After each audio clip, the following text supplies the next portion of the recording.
93,3 FM Thompson News Radio. Sahabat Thompson, apa kabar pada sore hari ini?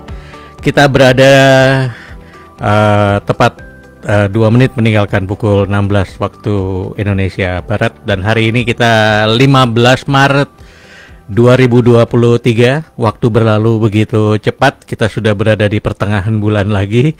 Dan sore hari ini setelah minggu lalu kita absen, kita akan kembali dengan tidak sabar untuk menemui lagi Coach Adrian Lewis dalam program Open Mind with Adrian Lewis. Selamat sore, Coach. Selamat sore, Pak Patrick dan para sahabat Thompson ya. Kangen nih kita, soalnya seminggu kita sempat absen nih. Yes, iya. Ya, gitu. Oke, Coach, topik yang hari ini akan kita bawakan ini memasuki episode kita yang ke-12. Yes. Dan yang akan kita bahas, kalau sesuai yang dicatat oleh Coach Adrian, ingin seperti apa dan wujudkan. Ya kan gitu. Jadi sebenarnya apa nih benang merah atau konsep besarnya dulu nih? Ya, jadi ini melanjutkan dari sesi sebelumnya ya, yang 2 minggu lalu kan saya jelasin tentang namanya afirmasi. Nah, sesi kali ini saya akan jelaskan lebih lanjut tentang namanya adalah visualisasi. Nah, jadi sebuah teknik yang banyak diajarkan oleh para trainer motivasi dan juga para trainer NLP, hipnoterapi, semua mengajarkan hal ini. Dan ini sebuah teknik yang luar biasa keren. Nah, kalau belum pernah tahu, nggak pernah ngerti, nggak apa-apa. Simak aja nanti sampai akhir sesi ini, pasti paham ya. Kita coba jelasin secara sederhana. Nah, saya mau mulai dulu dengan ini. Ada sebuah quote yang luar biasa dari Albert Einstein. Dikatakan gini, bahwa imajinasi adalah segalanya. Dan dari situlah banyak hal-hal yang menjadi preview yang akan terwujud dari namanya imajinasi. Jadi ini juga selaras dengan apa yang dikatakan oleh Stephen Covey dalam bukunya Seven Habits. Dikatakan begini, bahwa segala sesuatu sebenarnya tercipta 2 kali. Yang pertama tercipta di pikiran dulu, yang kedua akan tercipta di realita. Jadi apapun aja, misalnya di depan kita ada handphone. Nah, pencipta handphone ini pasti menciptakan dulu di pikirannya dulu. Sebelum akhirnya tercipta lagi di alam nyata. Macam-macam. Mikrofon, botol, meja, semua pasti penciptaan itu tercipta dulu di pikiran. Baru kemudian diciptakan di realita. Makanya visualisasi adalah hal yang sangat penting ya kan? Karena visualisasi itu adalah sebuah tindakan untuk menciptakan gambaran yang sangat jelas di pikiran kita. Jadi kalau kuncinya di sini, kalau kita semakin jelas, semakin konkret bisa melihat di pikiran kita, maka itu akan mewujudkannya lebih mudah terwujud. Nah, sebelum saya lanjut kepada Pak Patrick, ini sekalian saya jelasin dulu bahwa visualisasi adalah kegunaannya macam-macam. Yang pertama untuk mengaktifkan kita punya pikiran kreatif dari pikiran bawah sadar kita. Nah, ini penting. Pikiran bawah sadar kita kalau nggak dikasih umpan, nggak dikasih makan, dia akan jadi liar. Nah, cara kasih makan adalah dengan berikan sebuah goal. Salah satu adalah visualisasi. Ini memicu pikiran kreatifnya dia muncul. Yang kedua adalah supaya kan kita punya otak itu kan pikiran sadar, bawah sadar kan ada filternya. Namanya adalah reticular activating system. Nah, ini adalah sebuah teknik di mana tujuannya supaya kita bisa membypass namanya RAS ini dengan namanya menggunakan teknik namanya visualisasi. Dan yang berikutnya adalah visualisasi digunakan untuk namanya menciptakan apa kehidupan yang kita inginkan, sehingga kita menjadi orang-orang penuh dengan sumber daya, penuh kesempatan, dan akhirnya kita bisa mencapai apa yang menjadi impian kita. Demikian Pak Patrick. Jadi secara garis besar, kalau kita pingin sesuatu, pingin jadi apa, sebaiknya itu benar-benar terekspresikan secara visual dalam pikiran kita. Makanya memang saya sering tuh ngalamin juga bahwa kadang-kadang orang-orang yang berhasil atau sukses itu salah satu contoh gitu. Kalau misalnya ada orang itu pingin buat satu kegiatan, dia sudah membayangkan itu nanti akan seperti apa. Lebih mudah bagi dia untuk menyusun rencana gimana caranya supaya yang tadi ada di angan-angannya dia itu bisa dilakukan, ya kan gitu. Bener banget. Kita juga sudah sering melihat dari dulu gambar Apollo misalnya ya. Orang sudah memvisualisasikan, kemudian prosesnya memang panjang, tapi paling enggak tujuannya dan bentuknya nggak terlalu jauh dari konsep yang dulu pernah dibayangkan. Nah, yang tentang Apollo si Apollo gitu juga, itu juga waktu itu gini, itu ternyata waktu pas NASA membentuk Apollo ya waktu Iya. itu ya. Jadi di ruangannya itu dipasang banyak gambar-gambar untuk mereka akhirnya bisa mencapai ke bulan. Iya. Nah, itu adalah sebuah teknik visualisasi untuk mendukung bahwa someday suatu ketika nanti para astronot itu akhirnya mereka akan bisa sampai ke bulan. Iya. Nah, ini sebuah teknik yang luar biasa. Makanya kalau kita pelajari lebih lanjut bahwa teknik ini juga sebenarnya diuji oleh Harvard University. Oke. Melakukan sebuah riset, dia menguji murid-muridnya dia yang menggunakan visualisasi, tingkat akurasi bisa hampir 100%. Wow. Kalau yang enggak, hanya 55%. Iya. Nah, kemudian kalau kita tahu sejak tahun 1980-an, para atlet Olimpiade itu juga dilatih tentang teknik visualisasi. Oke. Nah, salah satu contoh terkenal adalah Jack Nicklaus. Nah, Jack Nicklaus itu seorang profesional di bidang golf ya. Nah, dia itu memenangkan 73 kali turnamen. Wah. Dan dia reward yang didapat 5,7 juta dolar hadiahnya. Dan dia mengatakan bahwa ini, saya tidak pernah berhenti memukul. Tidak hanya pada saat latihan, tetapi saya melakukannya juga di pikiran saya. Sehingga pada saat dia memukul, dia akan memastikan bahwa pukulannya akan tepat kena sasaran. Wow. Luar biasa ya. Bahwa ternyata Jack Nicklaus pun dia menggunakan visualisasi untuk membuat dia akhirnya menjadi juara golf. Makanya ini hal yang luar biasa. Kalau kita tahu hal ini, sekedar tahu kita nggak pakai, wah sayang banget ya. Bener. Ya, gitu. Jadi itu adalah kekuatan dari sebuah visualisasi tujuan apa yang ingin kita capai ya. Yes, kan bener kita, banget. Ya. Ya, kalau misalnya kita berbicara soal memvisualisasikan, nggak bisa memvisualisasikan, kalau nggak ada yang kita pikirkan tujuannya benar. tadi. Ya kan, berarti ini ada hubungannya dengan plan, dengan rencana, benar. Ya kan gitu. Nah, pertanyaan Coach, ini kalau kita bicara soal rencana, kita ini kan hidup panjang. Apakah memang kita tuh hanya tergantung pada satu rencana, atau ada yang orang bilang rencana pendek, rencana menengah, rencana panjang, atau gimana nih cara kita merencanakan membuat visualisasinya itu? Oke, kalau panjang, pendek, menengah itu lebih area goal ya. Nah, kalau rencana planning itu lebih sifatnya dari goal itu diturunkan. Jadi plan of action. Nah, biasanya jadi plan of action itu yang kita bisa mulai pertama adalah plan of action untuk jangka-jangka pendek dulu. Karena kalau kita jangka pendek kita berhasil capai, akhirnya di jangka panjang akan tercapai juga. Jadi kita masih mulai dari jangka-jangka pendek. Nah, di sini visualisasi punya peranan penting. Tujuannya apa? Supaya akhirnya kita mampu mencapai apa yang mau kita tuju. Secara jangka panjang. Iya, jangka panjang. Jadi jangka panjangnya kita dapat, tetap rangkaian menuju ke sananya akhirnya juga terbentuk gitu ya. Sama di pikirannya kita juga akhirnya itu bisa kita akhirnya menyadari, oh saya bisa nyampai.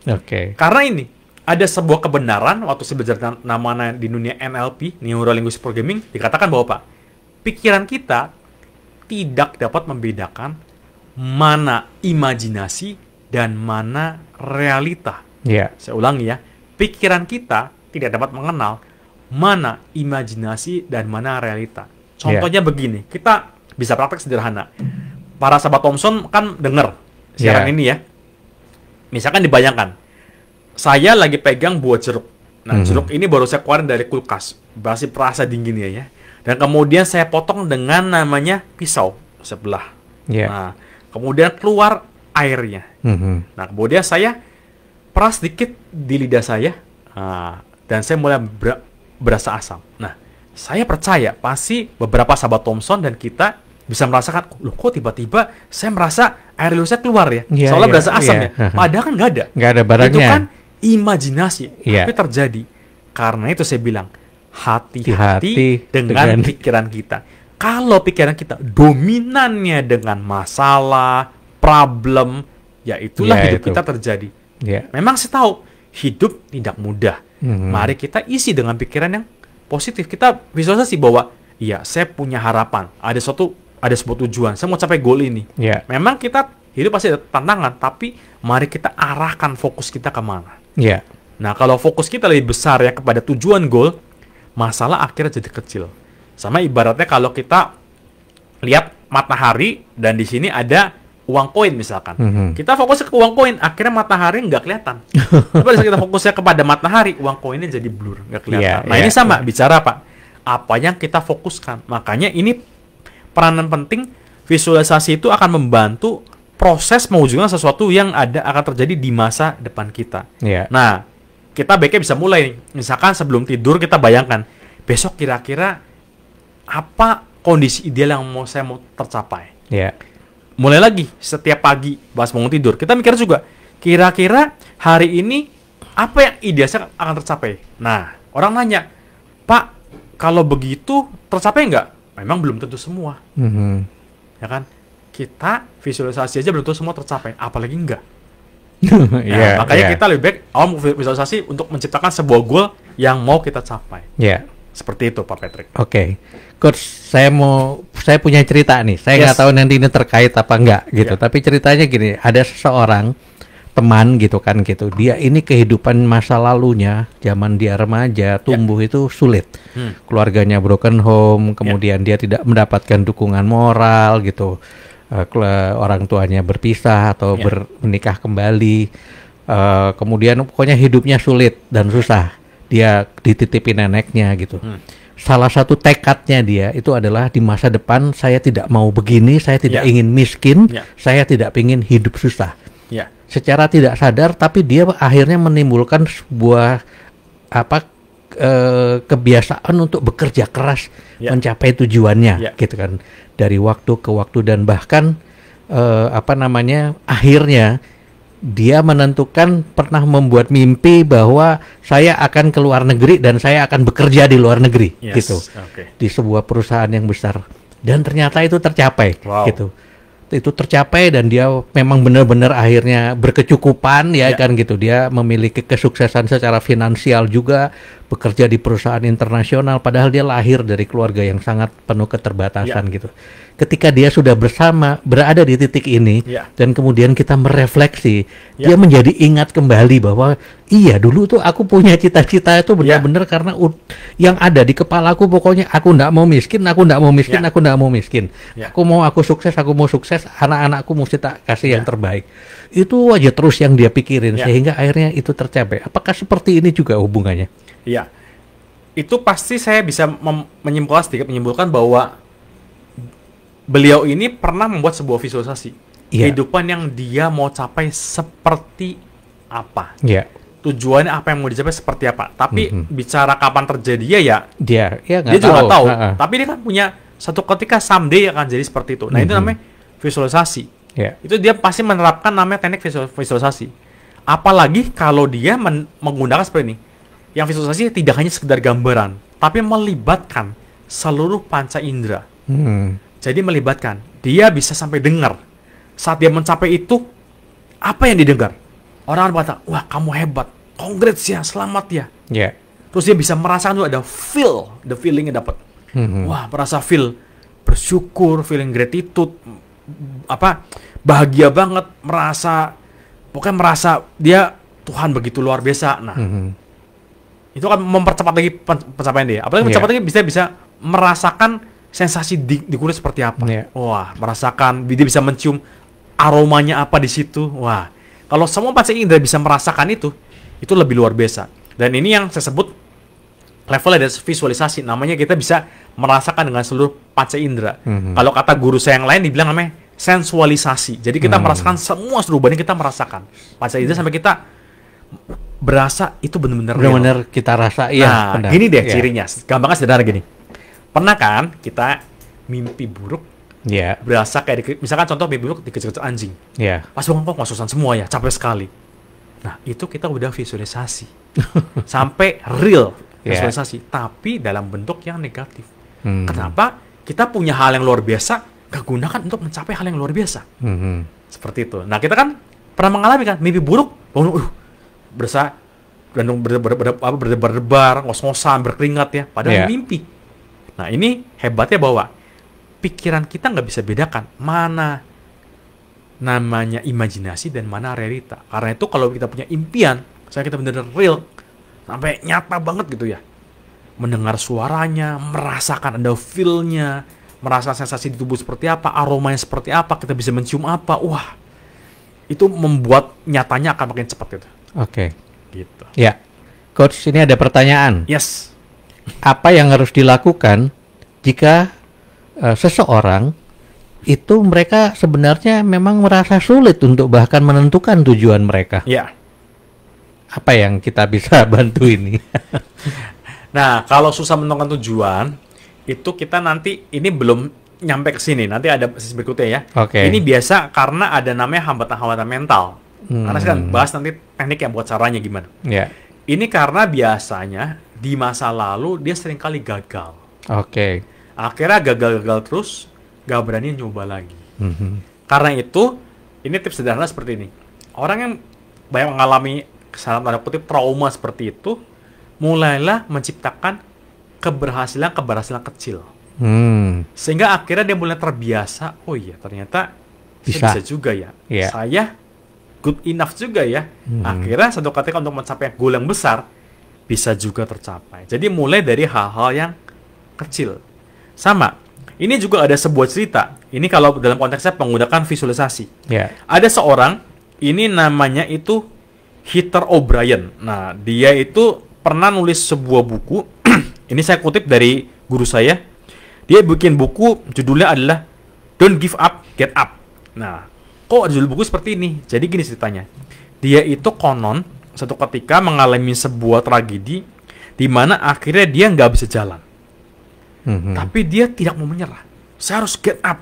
Dan dia tiap hari memutarkan di pikiran dia, sinetron di pikiran dia, movie di pikiran dia, bahwa dia akan bisa jalan, bahwa dia akan bisa kembali normal, bahwa dia akan bisa namanya dapat hal yang luar biasa. Yeah. Bahkan dia cerita bahwa Pak, satu ketika nanti pada saat nanti dia menikah, dia bisa kembali jalan dengan normal. Wow. Dan akhirnya itu terjadi. Dan dokter pun amazed. Kok bisa ya? Itulah kekuatan dari pikiran bawah sadar kita dan kekuatan visualisasi. Makanya saya bilang waktu awal-awal, manusia punya sumber daya yang luar biasa yang Tuhan berikan. Namanya Human Resource Development, HRD kan? Sumber daya manusia. Berarti manusia punya sumber daya, yaitu otak. Nah, seringkali otak kita nggak kita gunakan dengan maksimal. Kita menggunakan otak kita untuk terbiasa, terlatih untuk menggosip, menjelek-jelekan orang lain, membuat hal yang buruk. Tapi kita nggak gunakan otak kita, optimalkan untuk membantu kita mencapai sebuah goal, membuat dunia lebih baik. Nah, mari kita geser, gunakan otak kita, sumber daya kita untuk kita membuat dunia lebih baik. Seperti contohnya tadi nih, Heather ini dia bikin buku Don't Give Up, Get Up. Jadi dia menunjukkan bahwa ya saya bisa bangkit lagi. Dan itu menjadi menginspirasi secara luar biasa bahwa kondisi saat ini tidak membatasi dia dan dia bisa melampaui keterbatasannya itu. Amazing ini ceritanya waktu saya baca. Iya, luar biasa ya, luar biasa banget. Coach, ada yang sering sekali juga itu tidak bisa melakukan visualisasi atau gambaran karena masalah lingkungan. Contoh sederhananya adalah pergaulannya sangat terbatas kita ya. Terus kadang-kadang karena kita berada di lingkungan, misalnya di lingkungan yang rendah, kita selalu bermimpi, nggak mungkin aku sampai ke atas. Bergaulnya pun juga gitu, dia begitu bergaul sama orang-orang yang agak sedikit pinter atau sedikit lebih secara status sosial lebih, udah nggak berani bergaul gitu. Padahal sebenarnya secara kepandaian kita tuh sebenarnya masing-masing kan punya potensial. Apakah itu juga sering menjadi hambatan?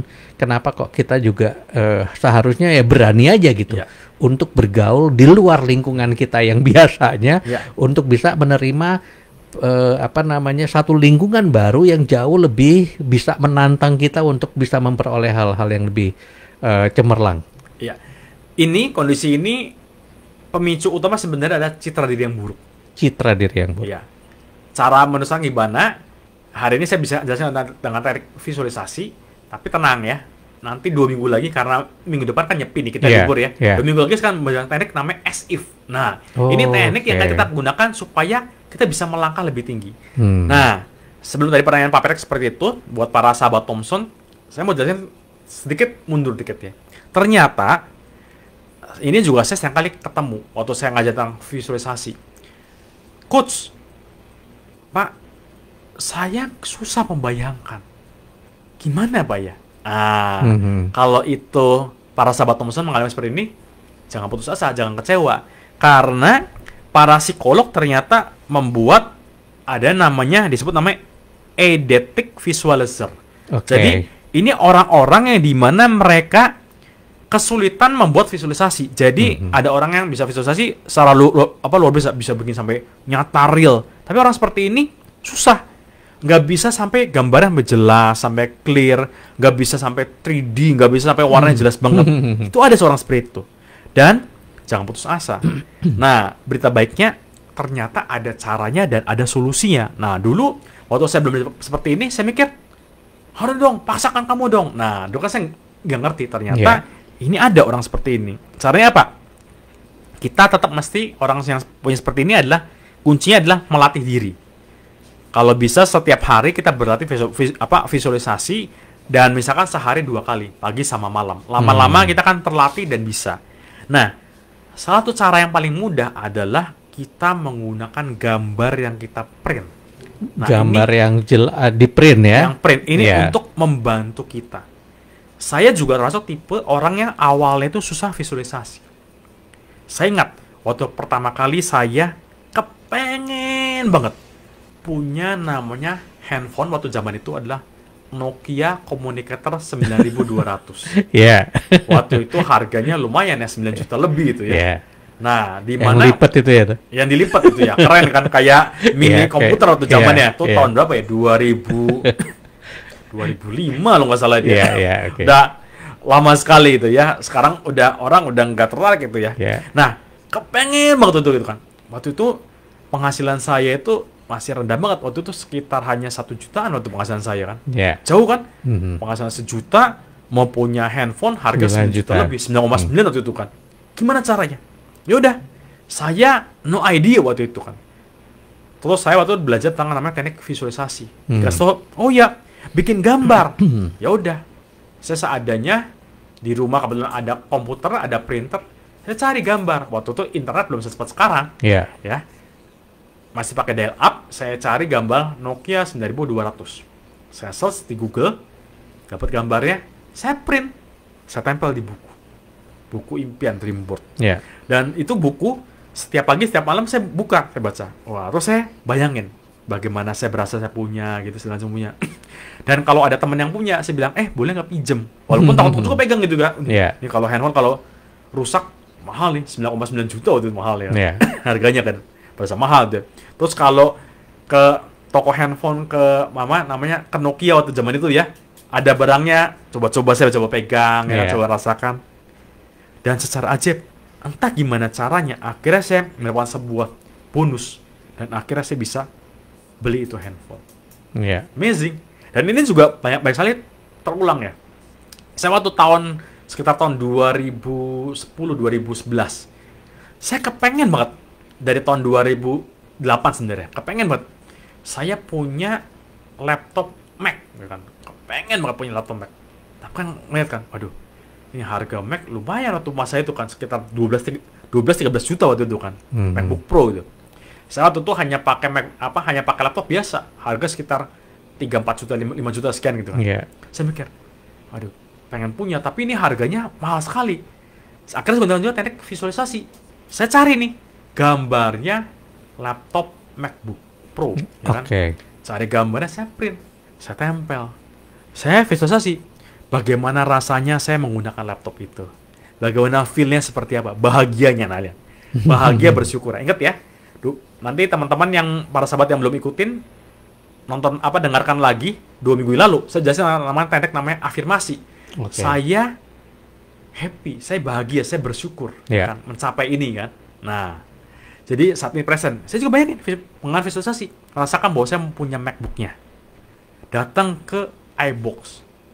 Awalnya juga merasa feel not good ya, masuk ke toko Mac gitu ya, ini barang branded ya kan, duit juga nggak ada gitu ya. Saya menggunakan visualisasi.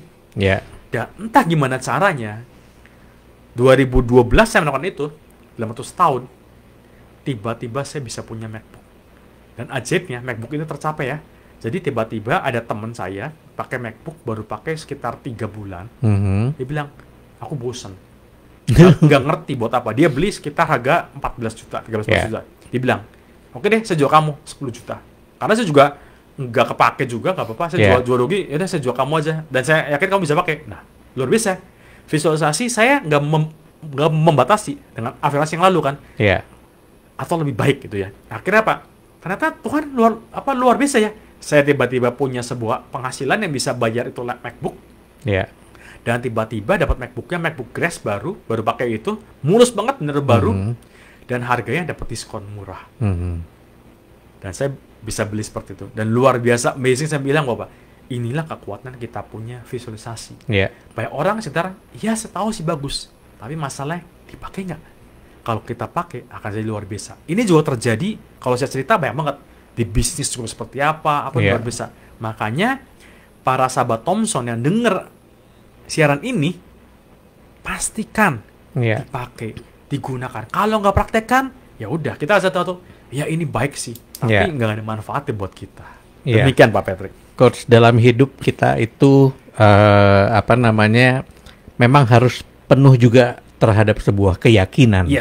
Ya, karena kadang-kadang sesuatu yang kita anggap pencapaiannya sulit dan kita pikir tidak masuk akal, tetapi sering kehidupan itu membuat kita menyadari bahwa banyak langkah yang tetap tidak pernah kita pikirkan memang yang kadang-kadang memang akan terjadi dengan sendirinya.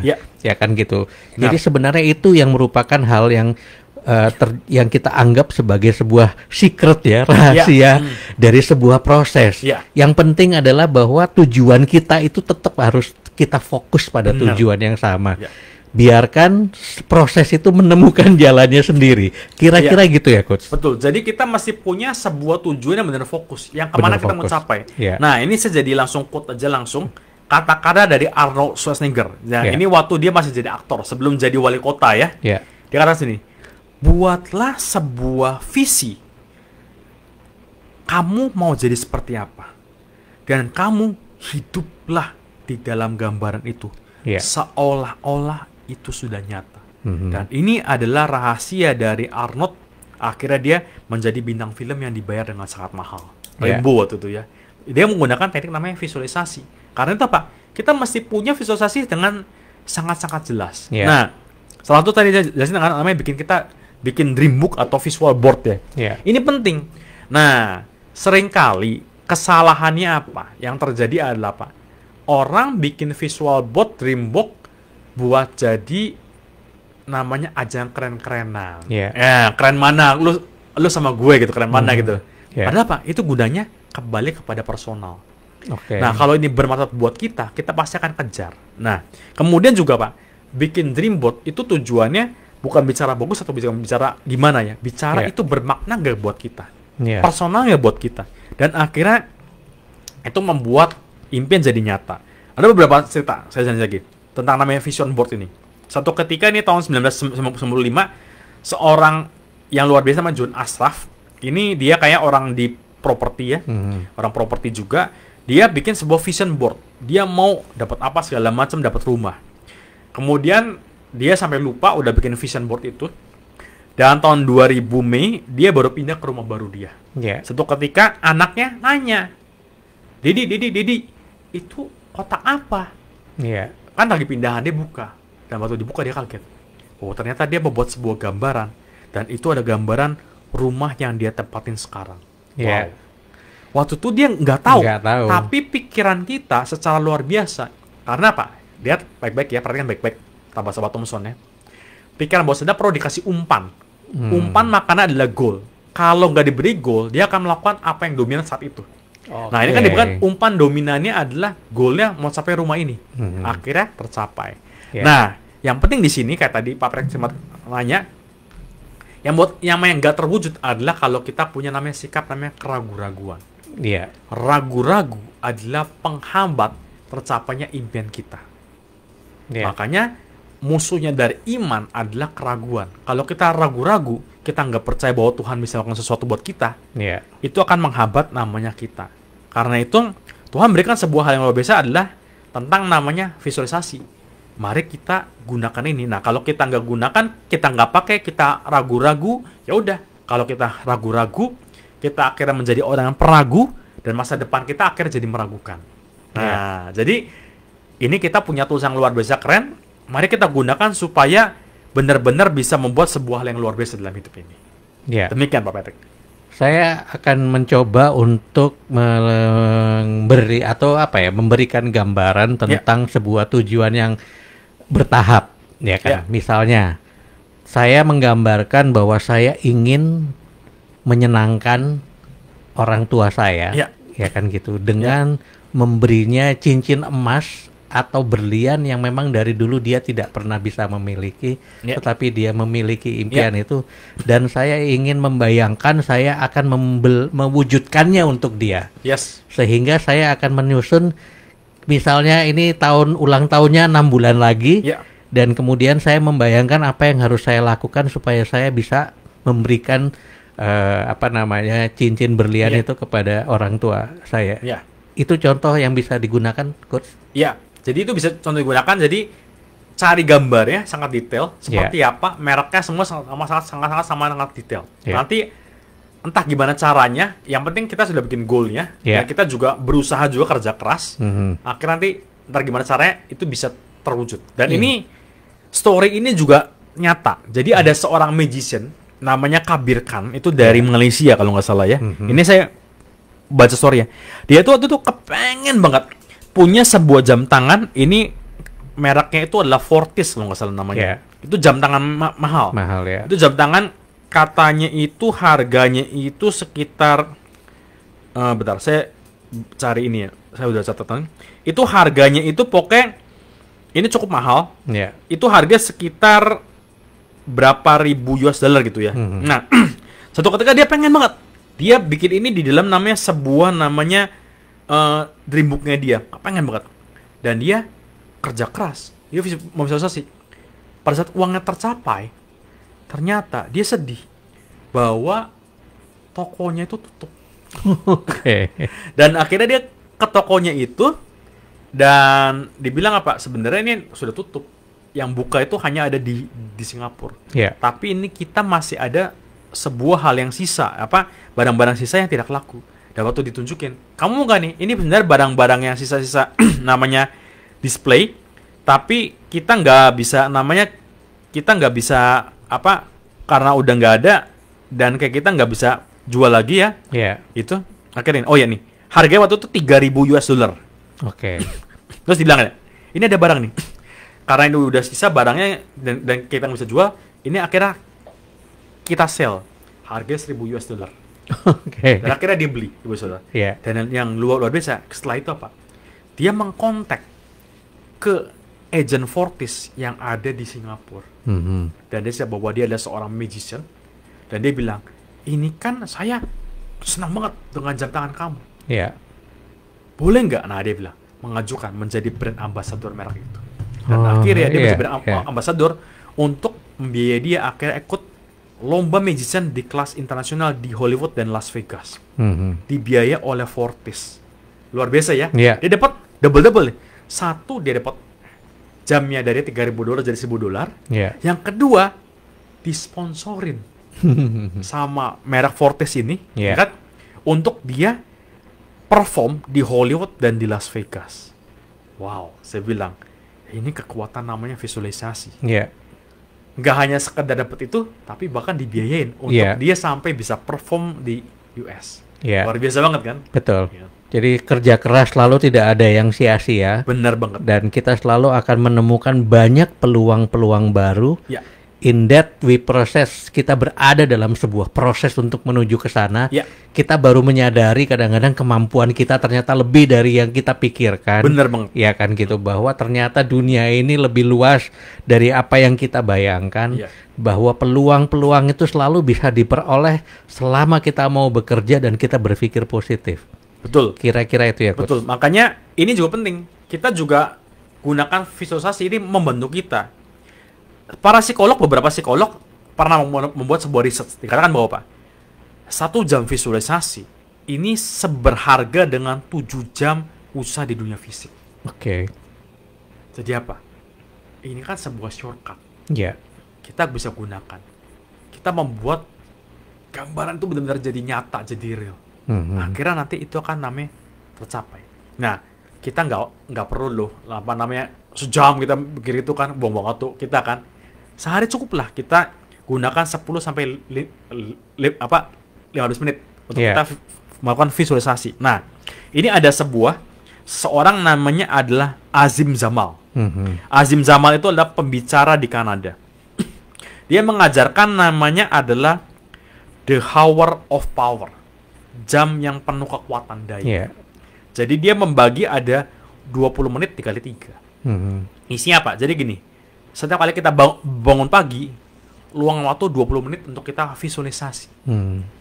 Goal kita yang mau kita capai seperti apa, hari kita seperti apa. Kemudian lanjutkan 20 menit berikutnya adalah dengan kita berolahraga, jalan kaki kayak atau apa sederhana. Dan berikutnya apa? 20 menit lagi adalah kita lakukan dengan kita bebas nih, mau baca buku yang menginspirasi, mau dengerin podcast atau apa. Jadi isi pikiran kita dengan pikiran positif. Nah, si Azim Zamal ini dibilang gini, kalau kita tiap hari komitmen luang waktu 60 menit, 20 menit visualisasi, 20 menit olahraga, 20 menit kita isi dengan hal positif. Jadi habit, kita akan sampai hal yang luar biasa. Jadi dimulai ujung-ujungnya dari habit. Makanya guru saya mengatakan gini, breakthrough itu bicara habit.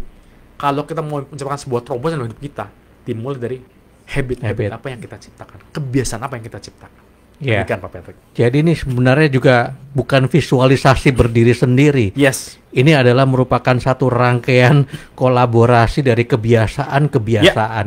Ya kan, termasuk kita visualisasi juga, journaling tetap jalan, kemudian proses meditasi untuk merefleksi diri juga berjalan secara rutin. Yang kadang-kadang kita anggap remeh. Ini kan gue dengan diem gini sama dengan meditasi, ternyata berbeda ya. Itu sebenarnya yang kita proses adalah sebuah keseriusan. Kita membangun kesungguh-sungguhan dalam diri kita, dalam proses yang memang tanda petik terukur lah gitu kan gitu. Sehingga memang kita perlu untuk meluangkan waktu yang cukup untuk bisa tentu fokus pada visualisasi, kemudian bagaimana kita memproses tujuan kita tadi. Pertanyaan lagi nih, Coach. Kadang-kadang ada orang itu karena rasa takut mungkin ya, nggak tahu kenapa, visualisasi yang muncul itu menggambarkan ketakutannya. Dia melihat dirinya di masa depan itu takut gimana gitu, atau kadang-kadang yang muncul itu malah mimpi-mimpi buruknya. Ada nggak yang kayak gitu? Nah, ini kan udah keren banget ya, hebat ya. Dia memvisualisasi hal yang negatif. Berhasil kan? Berhasil. Kenapa nggak diganti? Nah, dia begitu udah berhasil mencapai kan? Secara teknik visual udah bener. Canggih kan? Udah tahu caranya. Ya udah tinggal diganti. Dia bisa seperti itu. Kenapa kita nggak ganti? Contoh makanya ini. Buat orang-orang yang belum tahu caranya, makanya seringkali saya bilang apa? Hindarilah membaca hal yang negatif, gosip. Kita hindarin. Kalau kita nggak tahu cara menetralisir. Kalau sudah tahu, malah kita masih memaparkan diri supaya kita bisa menetralisir. Kalau belum tahu, ya udah hindari. Kenapa? Kita kan baca itu, nonton itu, dengar itu ya, hal yang negatif. Akhirnya ini kan jadi dominan di kita. Kenapa kita nggak mendominasi diri kita dengan hal-hal yang baik? Nah, dominasi diri kita dengan hal yang positif, hal yang berdaya guna, yang pada akhirnya membuat kita mencapai hidup yang lebih baik. Kehidupan yang kita inginkan. Ini sering saya bilang pada teman-teman, pada para peserta saya, para klien saya bilang apa? Hidup hanya sekali. Pastikan hidup ini satu kali itu luar biasa. Jadikan hidup ini bermakna, bermanfaat. Kita dibuat menjadi, buat banyak orang bilang, wah, saya bersyukur lewat kehadiran kamu. Nah, maka gunakan, salah satu bicaranya dengan menggunakan visualisasi. Banyak orang seperti itu ya. Namanya kebanyakan terlatih mikir yang negatif kan terlatih. Saya rasa juga itu juga nggak terjadi dalam instan ya. Kenapa nggak latih balik untuk hal yang positif, lebih baik seperti itu, Pak Patrick. Pertanyaan berikutnya ini ada muncul, apakah langkah-langkah yang bisa diambil seseorang untuk bisa mengevaluasi kemajuan proses dari apa yang mereka tujuan atau visualisasi yang sudah dia gambarkan itu? kita lihat aja progresnya itu, kita pasti kalau kita tekun lama-lama kita akan tercapai. Yeah. Nah, ini saya mengambil contoh sebuah buku, sebuah story dari namanya guru saya namanya Jack Canfield dan Mark Victor Hansen. Dia satu ketika itu dia punya sebuah goal, dia itu mau bukunya itu bisa membuat dia benar-benar menjadi seorang miliuner. Iya. Ya. Dan dia lakukan apa? Dia bikin nih sebuah cek nominalnya 1 juta US dollar. Iya. Dan dia print cek itu, di print, tulis, dan dia pasang itu cek di atas tempat tidurnya dia. Oke. Jadi setiap kali dia bangun buka mata, dia lihat, yang terlihat, wah, ya. 1 juta US dollar. Ya. Dan dia langsung afirmasi dan visualisasi. Dan dia juga bayangkan bahwa dia, visualisasi dia adalah buku-buku dia itu diliput oleh New York Times sebagai bestseller. Dan dia bayangin. Terus juga bisa mencapai namanya world record. Dan akhirnya itu beneran tercapai. Jadi apa? Dia visualisasi, tapi juga ada kerjanya. Nah ini tunggu ya, nanti beberapa minggu lagi saya jelasin. Kita juga punya namanya, setelah punya namanya goal tujuan, harus juga namanya goal kerja.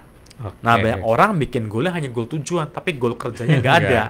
Akhirnya juga nggak tercapai. Nah mulai yang mudah dulu, bikin dulu tujuannya. Yang mau kita capai apa, visualisasi bahwa kita bisa akhirnya mencapai itu. Iya. Demikian Pak Pet. Yang terakhir nih Coach, kita berbicara soal nilai dari tujuan kita. Ya kan gitu.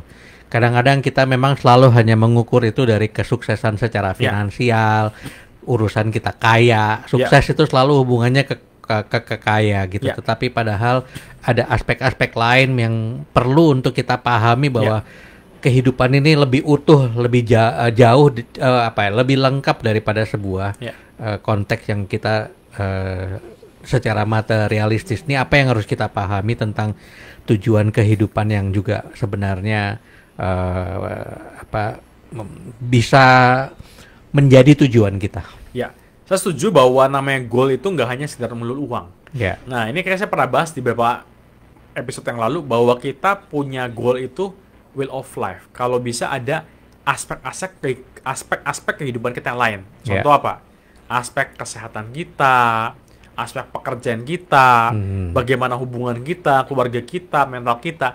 Nah, itu perlu kita bikin, kita idealnya mau seperti apa. Nah, kalau kita nggak pernah bikin goalnya juga nggak tercapai. Jadi apa? Apa yang kita capai itu sebenarnya apa yang berhasil kita lihat. Kalau kita nggak berhasil melihatnya, biasa itu nggak tercapai. Makanya kita bikin dulu apa yang idealnya seperti apa, dan di situ buat kita capai seperti itu. Jadi bikin gambarannya, kondisi idealnya seperti apa, di keluarga seperti apa, di pekerjaan atau bisnis seperti apa, di rumah seperti apa, sebagai orang tua seperti apa, sebagai pasangan seperti apa. Kita bikin ide seperti apa, dan nanti izinkan kita berproses, lakukan tindakannya juga, membuat itu akan menjadi nyata. Dengan mengadakan visualisasi akan membantu mempercepat shortcutnya. Oke. Jadi intinya adalah bahwa sukses, kebahagiaan itu sebenarnya bukan akhir, bukan tujuan akhir, tetapi itu adalah sebuah proses. Benar. Dalam kehidupan kita sampai kita menuju pada saatnya, ya kan gitu. Closing statement Coach sebelum kita menutup topik kita yang menarik hari ini. Iya, saya mau highlight lagi satu kalimat penting bahwa pikiran kita tidak dapat membedakan mana itu imajinasi dan mana itu realita. Karena itu mari kita dominankan, banjiri pikiran kita dengan hal positif, impian kita, goal kita, dan kesitulah kita akan menuju dan mencapainya. Terima kasih, sukses selalu buat kita semua. Oke, sahabat Thompson, demikian obrolan kita yang sangat menarik dan semoga memberikan motivasi bagi kita semua yang merasa tidak berdaya, yang merasa bahwa kehidupan ini berat gitu. Hati-hati, imajinasi kita menentukan kehidupan kita. Jangan remehkan imajinasi. Marilah kita memberikan sudut pandang, mengisi pikiran alam bawah sadar kita dengan hal-hal yang positif, dengan hal-hal yang baik, dengan hal-hal yang membahagiakan kehidupan kita di masa akan datang. Dan salah satunya adalah dengan kita mendengarkan obrolan ini, dengan hadirnya Coach Adrian Lewis juga menjadi salah satu jalan Tuhan sebenarnya bagi kita untuk memberikan kesempatan-kesempatan untuk mencapai kehidupan yang lebih utuh. Kita akan ketemu lagi dalam topik lanjutan di minggu yang akan datang.